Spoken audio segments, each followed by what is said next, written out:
Shabbat Shalom. Come find your seats. A good Shabbos to everyone on this perfectly ghastly evening.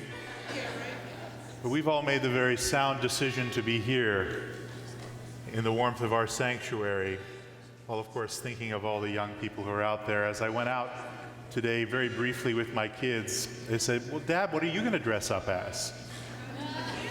And I said, I am dressed up. I'm dressed up as Johnny Cash. Of course, they don't know who Johnny Cash is because they're 9 and 5. But nonetheless, there's no place that I would rather be than with all of you gathering together, brothers and sisters as one, with the words of Hine Matov. You can find them in your prayer book, page 4, and we'll sing together.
Trick or treat, I am Shabbat Shalom. Actually, someone came to my door, the first doorbell ring this evening. I go to open it, I grab the candy, and he says, no. Would you take a survey for the, I was like, on Halloween, really? You're coming around door to door? I threw some candy at him anyway. In any case, we turn to page 14 in our prayer books and ask Carol Tower to come forward for the honor of kindling the Shabbat candles.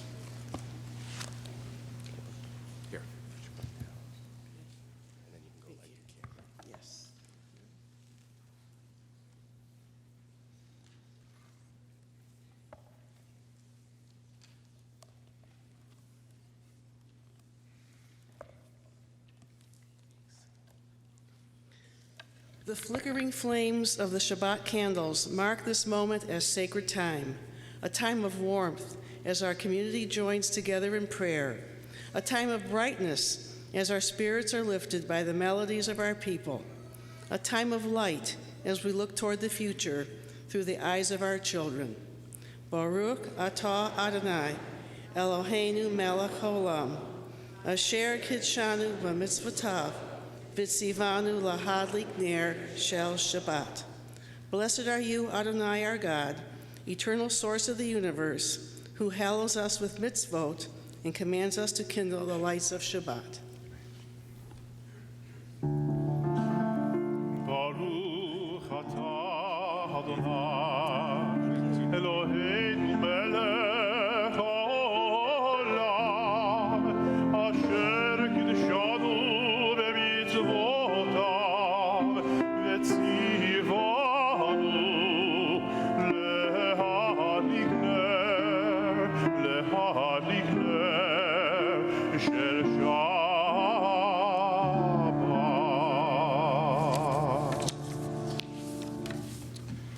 We continue on page 30.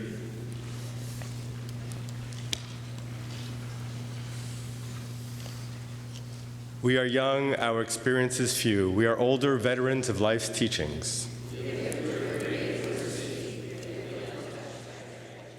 We are married, we are single, we are Jews of many varied traditions.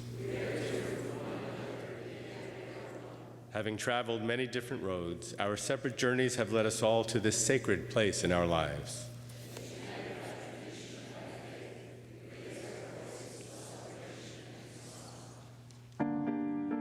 Page 34.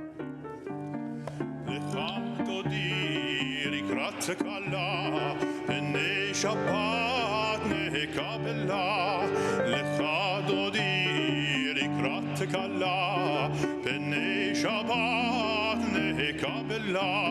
Shamor v'zachor b'dibur echad ishmianu, el ha-meyuchad Adonai echad, u'shemo echad, shehimu tiferet ve'litila.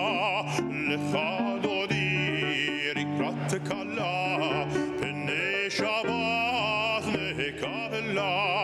Lecha dodi rikrat kala, b'nei Shabbat nekabela. Likrat Shabbat lechu v'necha, ki mekor haberacha, merosh mikedem nefsucha. Sof ma'aseh b'machshava tehila.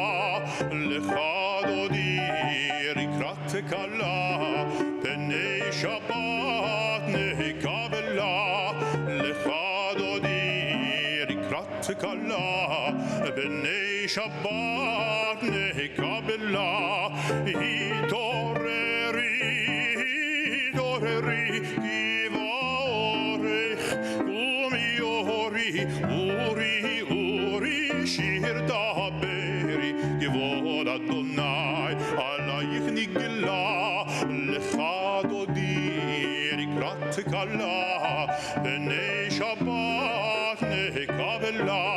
Lecha dodi rikrat kala, b'nei Shabbat nekabela. Oy v'shalom ateret ba'ala, gam b'simcha u'v'tzola, toch emunei am segula. Boi chala, lecha dodi rikrat kala, b'nei Shabbat nekabela. Lecha dodi rikrat kala, b'nei Shabbat nekabela. Continuing on page 42 with the Reader's Kaddish. Yitkadal ve'yitkad Shemei Rabbi, ve'almad yifrach yirtei v'yamlich malchutei, b'chai echad v'yom echad, u'v'chayei d'chol beit Yisrael, bagala, bagala, u'vizman kari ve'yimeru. Shmei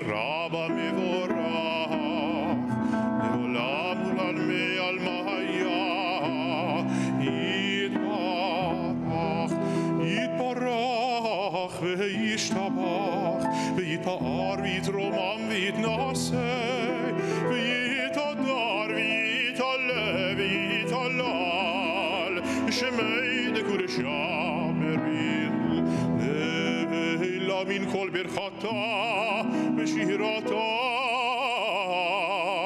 Tush bechata, V'nechemata, Damiran be'alma, V'yimeru, Amen. La la la la la la la la la. La la la la la la la la la. La la la la la la la la la la la la la la la la la. La la la la la la la la la la la la la la la.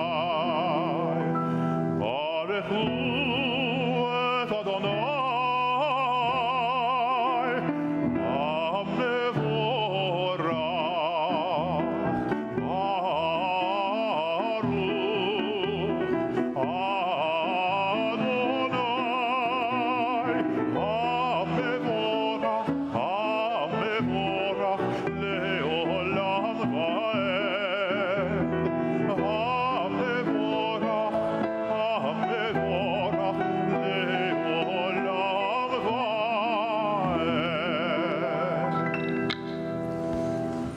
As has been mentioned, one of the things that people asked for in the new prayer book was for more translations to be included. And so I thought on page 47, we've been reading the Ma'ariv Aravim in Hebrew for all of these years, that we would see what it means in English. So in the middle of the page, we pray together. Blessed are you, Adonai, our God, eternal source of the universe, whose word makes evening fall, whose wisdom opens heaven's gates, whose understanding makes the ages pass and the seasons alternate, and whose will controls the stars as they travel through the sky. Of the night.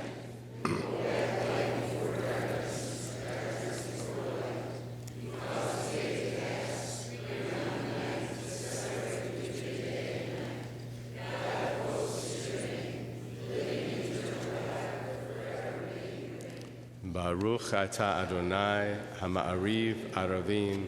Blessed are you, O God, who makes the evening fall. We continue on page 53. Together. Yud He Vav He. Steeped in history, shrouded in mystery, we look away from the name like sleepers shielding their eyes from a vivid light as they awake. We peer through the fences tradition has built, peel away the euphemisms and code names, the clouds of incense, the pillars of fabled fire. Breathe in, Yud, breathe out, He, breathe in, Vav, breathe out, He.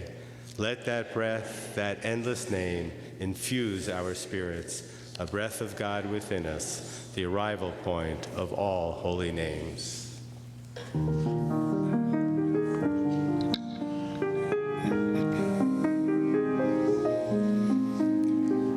If you're lost, you feel afraid, and you don't know what to say, then listen to our God. Is there a question on your mind? Is the answer hard to find? Then listen to our God. Listen with all your heart and soul, and with all your might. Write them and learn them and teach them well, every morning and night. Close your eyes and listen.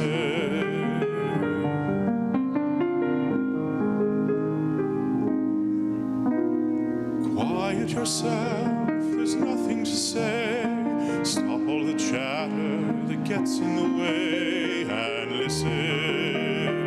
listen to our God. When the wind and the thunder finally disappear, there's still a voice that you will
listen to our God.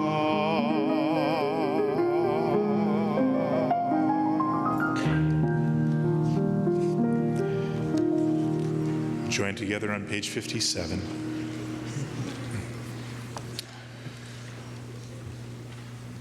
ואהבת את אדוני אלוהיך בכל לבביך ובכל נפשך ובכל מאודיך והיו הדברים האלה אשר אנוכי מצווך היום על לבביך ושיננתם לבניך ודיברת בם בשבתך בביתך ובלכתך בדרך ובשוכבך ובקומך וקשרתם לאות על ידיך והיו לטוטפות בין עיניך וכתבתם על מזוזות ביתך ובשעריך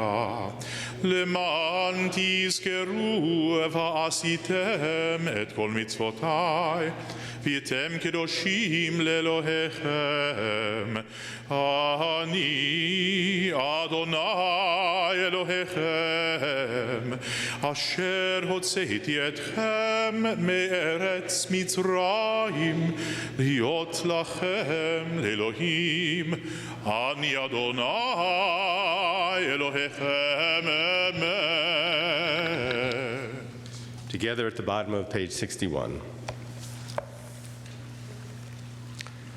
Standing at the waters of the Red Sea, at the Mason-Dixon line, at the walls of the Warsaw Ghetto, the Berlin Wall, the wall that separates men from women, the privileged from the persecuted, perpetrator from victim, the master from the slave.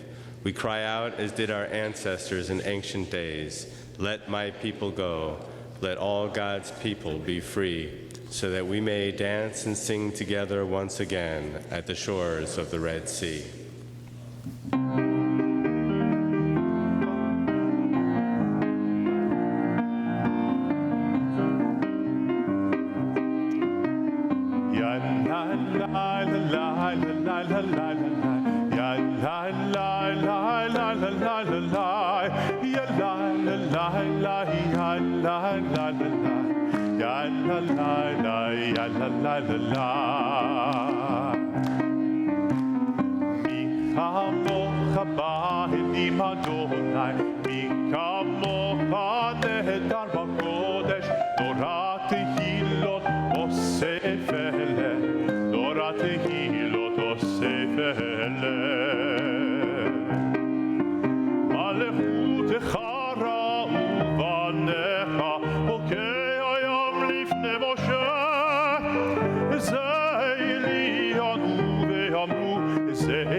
Archifada Adonai et Yaakov uki halo miyad chazak mimenu baruch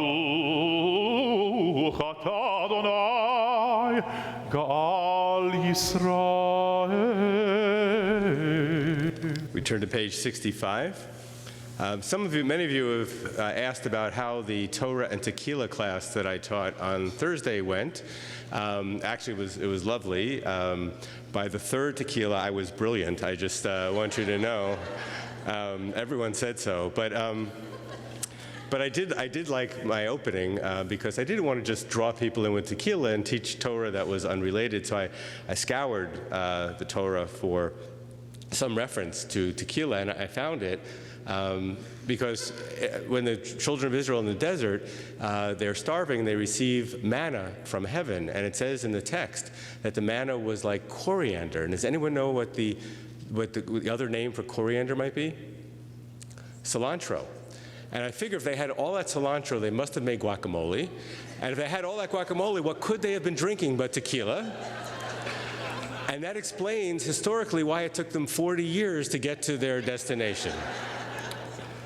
But on Shabbat, they would get a double portion of manna. So imagine how much fun Shabbat was back then in the desert as we sing together the song of Shabbat.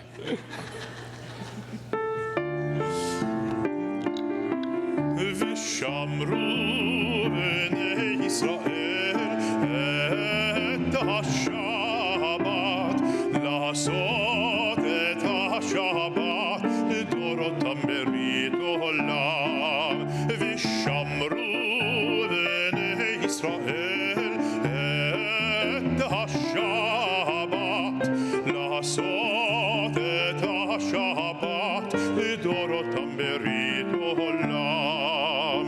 ביני ובין בני ישראל אותי לעולם, אותי לעולם. ושמרו בני ישראל את השבת, לעשות את השבת לדורותם ברית עולם. כי ששת ימים עשה אדוני את השמיים ואת הארץ. ושמרו בני ישראל את השבת, לעשות את השבת לדורותם ברית עולם. וביום השביעי שבת וינפש, שבת וינפש, שבת וינפש. ושמרו בני ישראל את השבת, לעשות את השבת לדורותם ברית עולם. We rise together, page 68. אדוני שפתי תפתח ופיה תהילתך. Eternal God, open my lips and my mouth may declare your glory.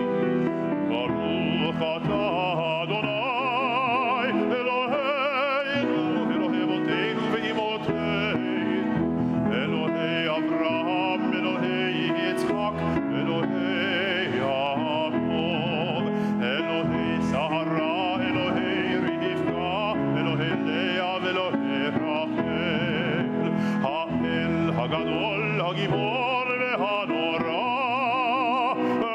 העליון גומל חסדים טובים, וקונה הכל, וזוכר חסדי אבות ואימהות, ומביא גאולה לבני בניהם, למען שמו באהבה. מלך עוזר, מושיע ומגן, ברוך אתה אדוני, מגן אברהם ועזרת שרה. אתה גיבור לעולם אדוני, מחיי הכל אתה רב להושיע, מכלכל חיי חיים בחסד, מחיי הכל ברחמים רבים, סומך נופלים ורופא חולים, ומתיר אסורים, ומקיים אמונתו לשני עפר, מחבוך בעל גבורות, ומדום לך, מלך חמית ומחיה, ומצמיח ישוע, ונאמנת להחיות הכל. ברוך אתה אדוני, מחיי הכל. אתה קדוש ושמך קדוש, וקדושים בכל יום יהללוך סלה. ברוך אתה אדוני, האל הקדוש. As you're seated, we pray silently.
Sometimes I lay under the moon and thank God I'm breathing. Then I pray, don't take me soon, 'cause I am here for a reason. Sometimes in my tears I drown, but I never let it get me down. So when negativity surrounds, I know someday it'll all turn around. All my life I've been waiting for, I've been praying for the people to say that we don't want to fight no more. There'll be no more war, and our children will play. One day, one day, one day. One day, one day, one day. Say shalom bimroma, hu yaseh shalom ve'al kol Yisrael, ve'al kol Yisrael, ve'imru, ve'imru, amen. All my life I've been waiting for, I've been praying for the people to say that we don't want to fight no more. There'll be no more wars, and our children will play. One day, one day, one day. One day, one day,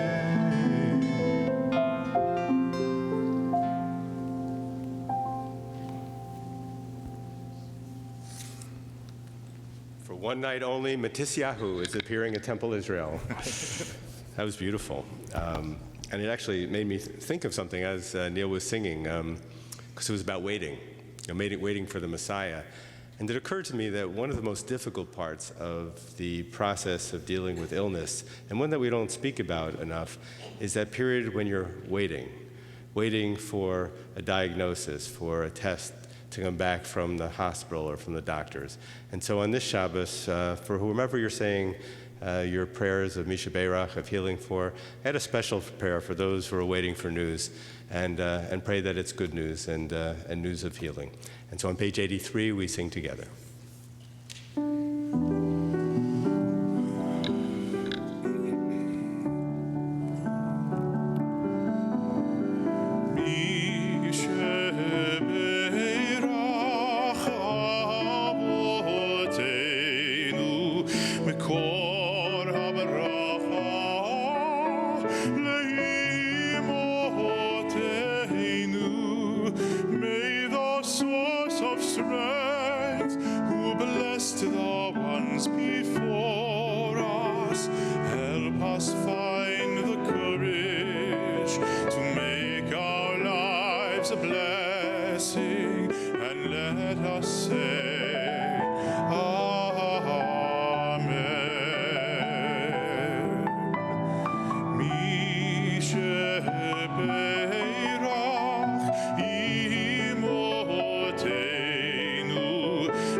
This week, I was hanging out with a bunch of third graders in this very room, talking to them about painting stones to be used in Kever Avot this fall.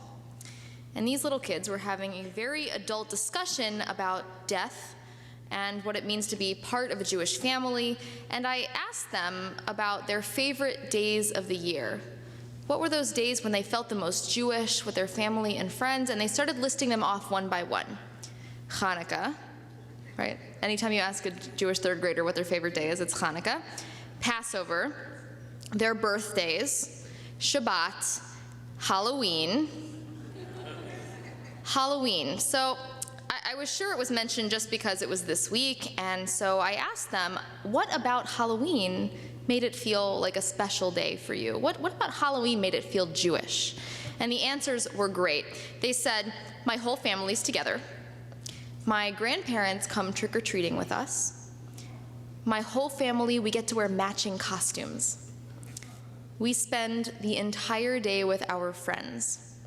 And my favorite one, everybody feels connected because we are all being silly. For many years, the Jewish community tried to ignore Halloween or suggest that celebrating Halloween was the equivalent of celebrating Christmas.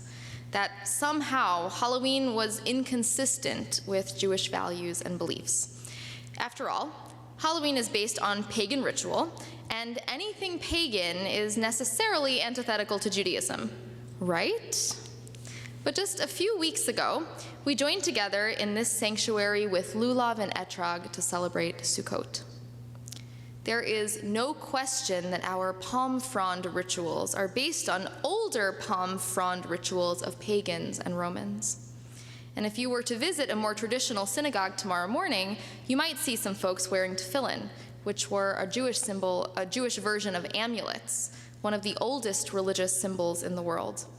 And these are just two examples of how the rabbis took older pagan rituals and made them Jewish. Now, the truth is, the rabbis have a long history of trying to do away with popular customs or holidays, only to lose the battle with the people. For example, the rabbis hated Hanukkah because it celebrated a military victory. And in the 63 tractates of the Talmud, which represents centuries of rabbinic discussion on Jewish law, Hanukkah gets a few lines in Tractate on Shabbat, and that's it. But the people loved Hanukkah, not just the third graders, because it gave them hope during difficult times, and it stuck around. The rabbis hated the prayer Kol Nidre, because it diminished the value of oaths and vows.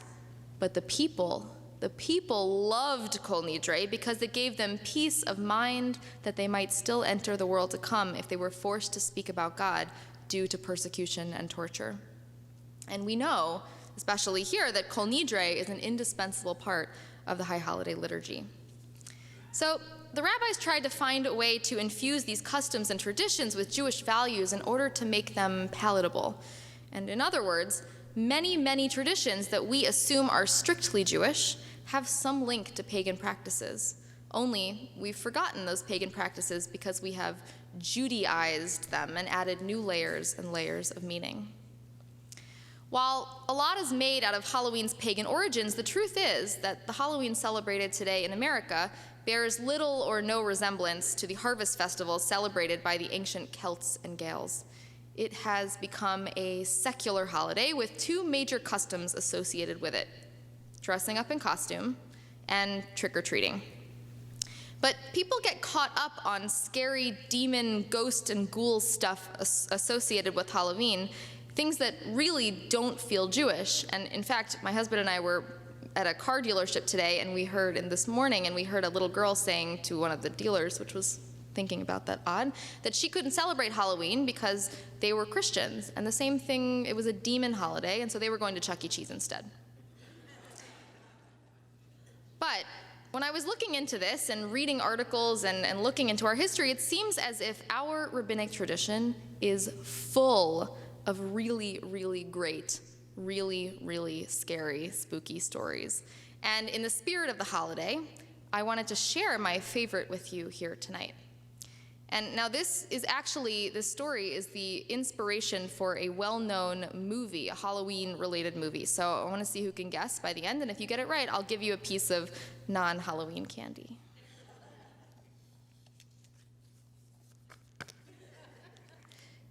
No, okay. We were going to do some dramatic lighting, but no, we're working on it, maybe. One night, long ago, in the city of Tzfat, 3 young men went out for a walk. Reuven, the eldest, was to be married the next day to a beautiful and wealthy maiden, and his companions laughed and joked and teased their friend. The moon was full that night, and the young men decided to leave the beaten path and walk in the thick forest that surrounded the city. The moonlight illumined even the darkest parts of the forest, and they passed through it fearlessly. And at last they reached the riverbank, and they rested on large rocks near the shore while they watched the river below. Here they continued to make merry, for they felt as if they were intoxicated. It was during this time that one of them noticed something strange nearby. It was an object the size of a finger that stuck out of the earth. They got up to examine it, assuming it was a root, but when they came closer, they saw, to their amazement, that it was indeed a finger that emerged. Now, on a different night, the young men might have felt pity for one buried so near the surface, but filled with high spirits, they jested about it instead. One of them said, "Who among us will put a wedding ring on this finger?" And Reuben, the groom-to-be, quickly replied that it must be he, because he was to be the first one to marry. And then, as his friends looked on in amusement, he took off his ring, he slipped it on the finger, pronouncing as he did the words, "Harei at mikudeshet li," "You are betrothed to me," 3 times, as the law requires. But no sooner did he finish speaking than the finger began to twitch, much to the horror of the young men, who jumped back at the sight. Suddenly, the whole hand reached out of the earth, twitching and grasping, and as they stared at it in horror, frozen in place, the ground began to rumble as if the earth were to open. Suddenly, the body of a woman wearing a tattered shroud rose out of the earth, her dead eyes staring directly into those of Reuben. Her arms open as she cried out, "My husband," in a terrible and terrifying voice.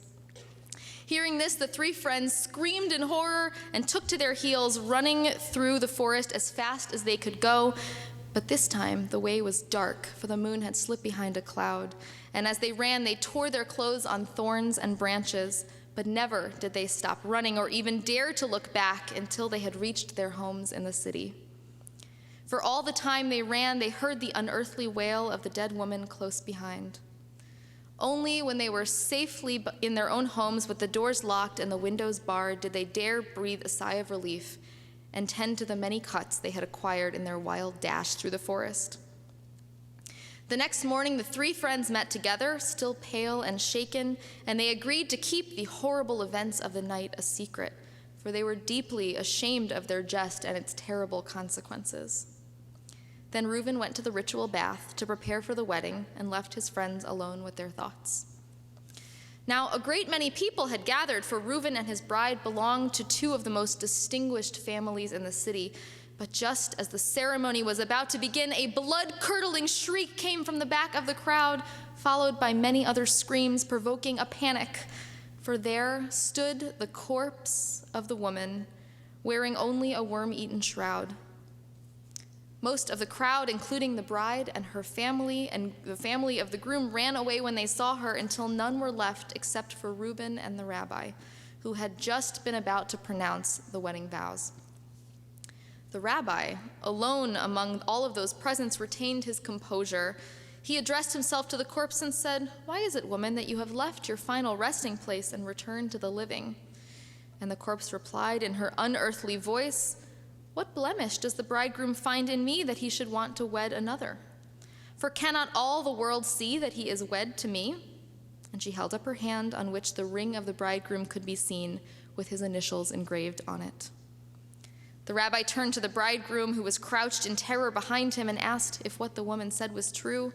And the young man told of his walk through the forest with his friends and of the jest they had played when they had found this finger sticking out of the earth. The rabbi asked, "Well, did you pronounce the sacred vow 3 times?" The young man nodded meekly, and the rabbi asked, "Was it done in the presence of 2 witnesses?" Again, Reuben nodded, and the rabbi looked very grave and said that the rabbinic court would have to be convened in order to discuss the matter. For in the eyes of the law, it appeared that the young man had indeed bound himself to that corpse in matrimony. When the bridegroom heard these terrible words, he fainted dead away and had to be carried to his home. In the days that followed, the city of Tzfat was in an uproar, for who had ever heard of a living man marrying a corpse? And the parents of Reuben begged the rabbi to find a way to free their son from the terrible curse. As for the rabbi, he immersed himself in meditation and in the study of responsa, searching for a precedent, but there was none. On the day the court was convened, the rabbi called upon the corpse to appear, and she did so, still wearing the shroud in which she had been buried. And under oath, she told what young Reuben had done in the forest. The rabbi called the witnesses, who reluctantly confirmed the story. And the rabbi called upon the bridegroom last, who also confessed that the vow had been made. The court addressed the dead woman and asked her if she would relinquish her claim, but the corpse was adamant that the marriage must be consummated. For while she had lived, she had never married, and had thus been denied her hour of joy. Then the rabbi called upon the parents of the bridegroom, who testified that the betrothal of their son to the daughter of the wealthy man had been made even before the birth of the children. The 2 couples had vowed that if one had a boy and one had a girl, they were to be wed. And the parents of the bride confirmed the vow. Finally, when all the testimony had been taken, the court gathered while young Reuben trembled in his seat, his eyes avoiding the terrible corpse, who also stood waiting among them. And at last they reached a decision, which the rabbi announced. He said, "It is true that Reuben did, in the presence of 2 witnesses, make a vow of marriage that appears to be valid." Here the rabbi paused, and the young man and his parents were filled with terror, and then he continued, "There are, however, other factors that must be considered. First, the wedding vow would deny the betrothal, and it is widely known that one vow may not be permitted to negate an earlier one. And second, there is no precedent for a claim on the living by the dead. Therefore, the vows cannot be valid because the bride is not from among the living, and the marriage is thus declared null and void." Now, when the rabbi uttered these words, young Reuben fainted again, this time from relief. But the corpse, having lost her chance to wed either in this life or the next, uttered an ear-shattering shriek which pierced the souls of all who assembled there and filled their hearts with horror. Then she collapsed upon the ground, and became again as one of the dead. When those assembled had at last calmed down, the rabbi gave orders to have the corpse reburied with proper ritual and at a greater depth, so that a tragedy like the one that had just occurred would never happen again. And after her burial, the rabbi called upon the parents of the true bride to fulfill the vow they had made before their daughter had been born, and to complete the wedding ceremony, which had been so terribly interrupted. This was done, and at last the wedding of Reuben and his true bride took place. And that story comes from Israel in the 16th century. Can anyone name the movie? Corpse Bride, candy for you. Good job. Tim Burton. So if Tim Burton likes the story, you know it's a good one. And so you see, I don't think that our community should be scared. Get it? Should be scared? Halloween? No? Nothing? Okay. Or shy away from participating in this Americanized holiday. Instead, let's take the opportunity to study about the stories of our people, to make this a special day the way our third graders see it. A day when we hang out with our family, when we give out sweet treats to our neighbors, and we show gratitude for the chance to let loose a little bit among friends. Shabbat Shalom and Happy Halloween.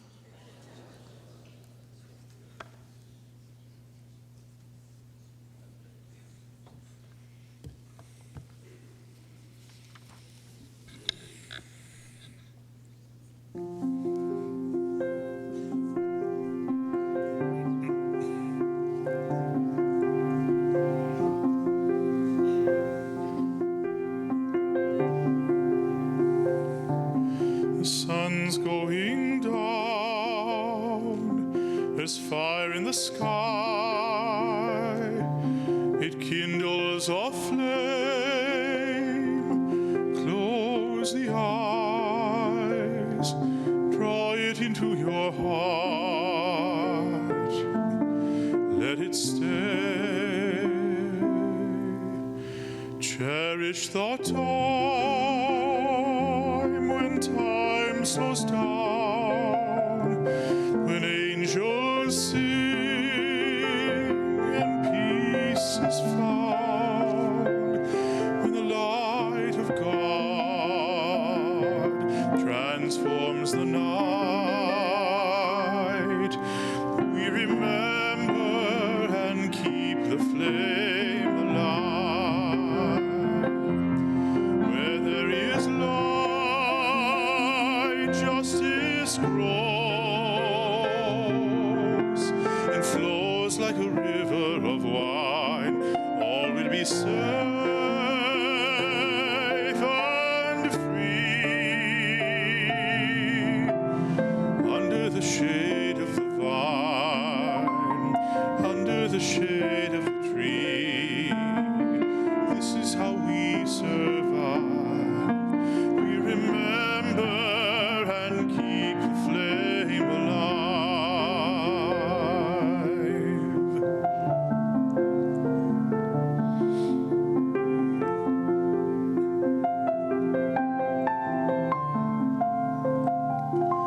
To all my loved ones here in my heart, breath of my breath, part of my part, you're always with me. Your love burns bright.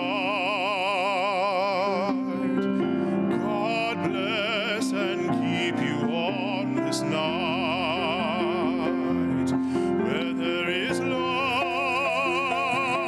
justice grows and flows like a river of wine. All will be safe and free under the shade of the vine, under the shade of the tree. This is how we survive. We remember and keep the flame alive.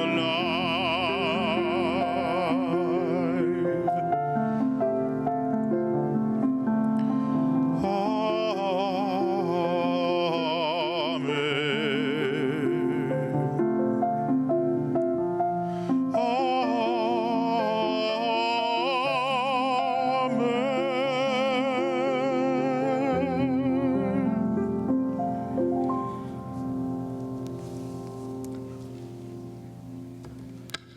We call upon Larry Tisdale, an officer of our congregation, to come forward for his spooky congregational announcements.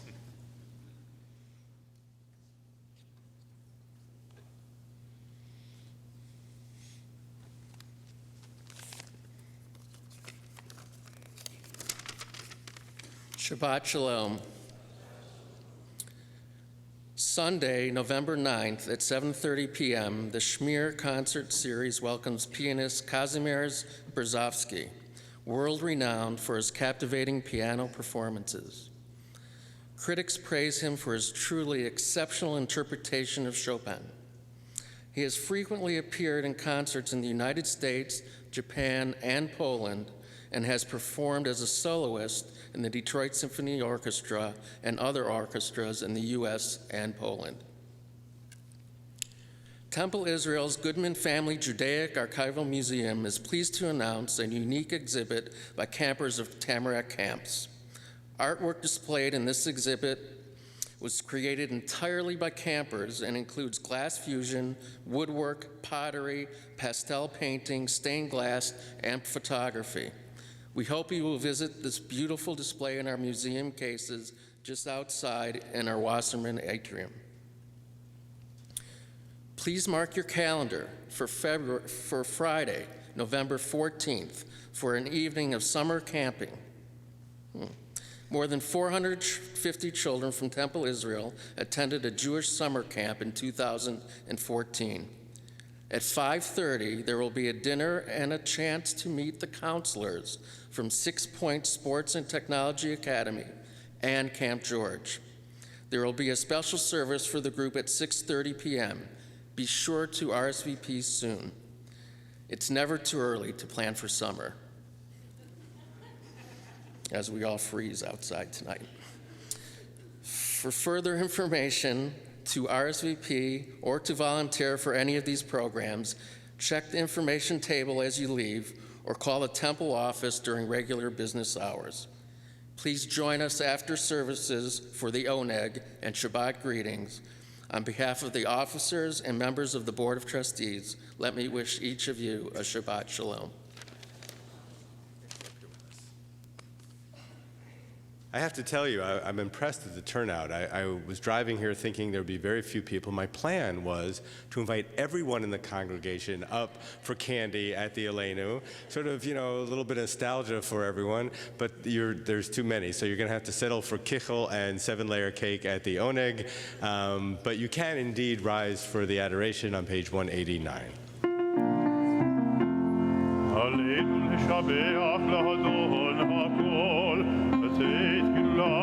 ליוצר בראשית שלא עשנו כגויי הארצות ולא שמנו כמשפחות האדמה שלא שם חלקנו כהם וגמור עלינו ככל המונם ואנחנו גובים ומשתחנים ומונים לפני מלך מלכי המלכים הקדוש ברוך הוא וזמר והיה אדוני למלך על כל הארץ ביום ההוא יהיה אדוני אחד ושמו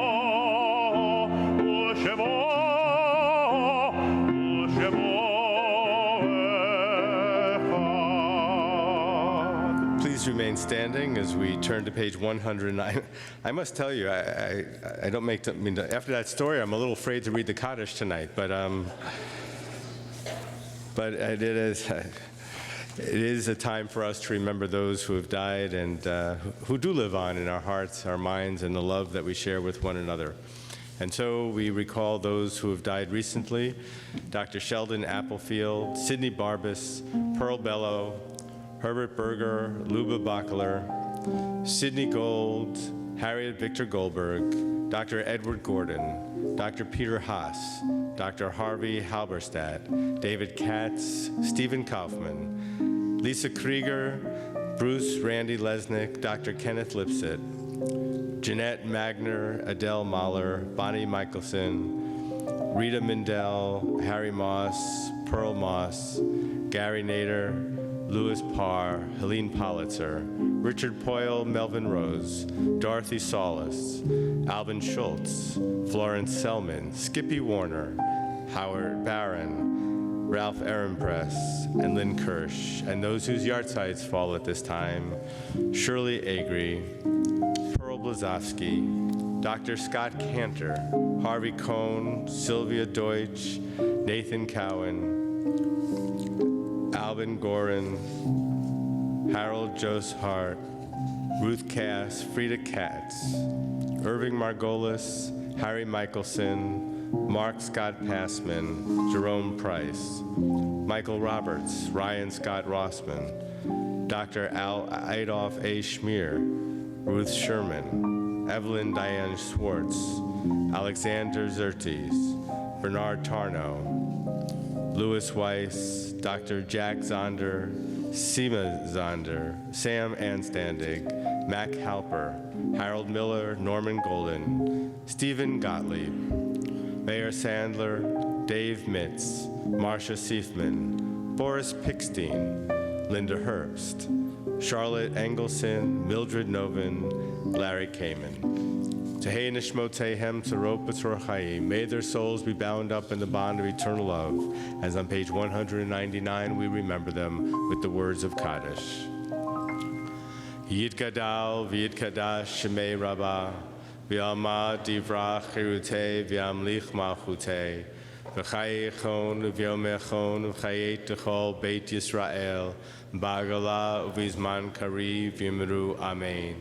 Yehei Shmei Rabbah Mevorach Leolam Olamei Almaya, Yitbarach v'yishtabach v'yitpa'ar v'yitromam v'yitnaseh, v'yitadar v'yitalev v'yitalal Shmei Kudusha B'richu, Le'ela min kol berchata v'shirata, tushbechata v'nechamata, damiram v'yalma v'yimru amen. Yehei Shlama Rabbah min Shemaya, V'chaim aleinu v'al kol Yisrael v'yimru amen. Oseh shalom b'mromav, v'yaseh shalom. Aleinu v'al kol Yisrael v'yimru amen. May the source of peace send peace to all who mourn, and comfort to all who are bereaved among us. And let us say, Udiavo shalom aleinu, Udiavo shalom aleinu, Udiavo shalom aleinu, ve'ale kulam. Udiavo shalom aleinu, Udiavo shalom aleinu, Udiavo shalom aleinu, ve'ale kulam. Salam.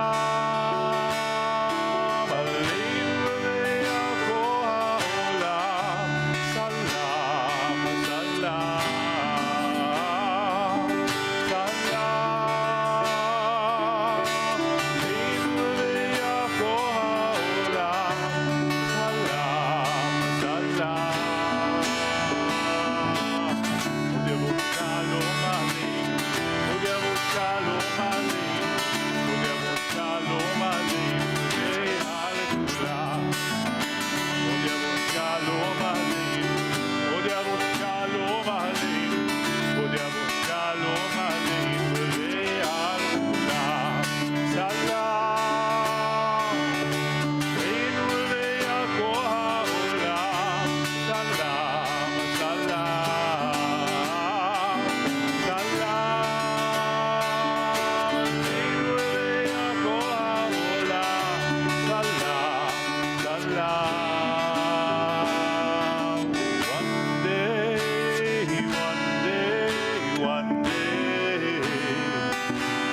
Shabbat Shalom.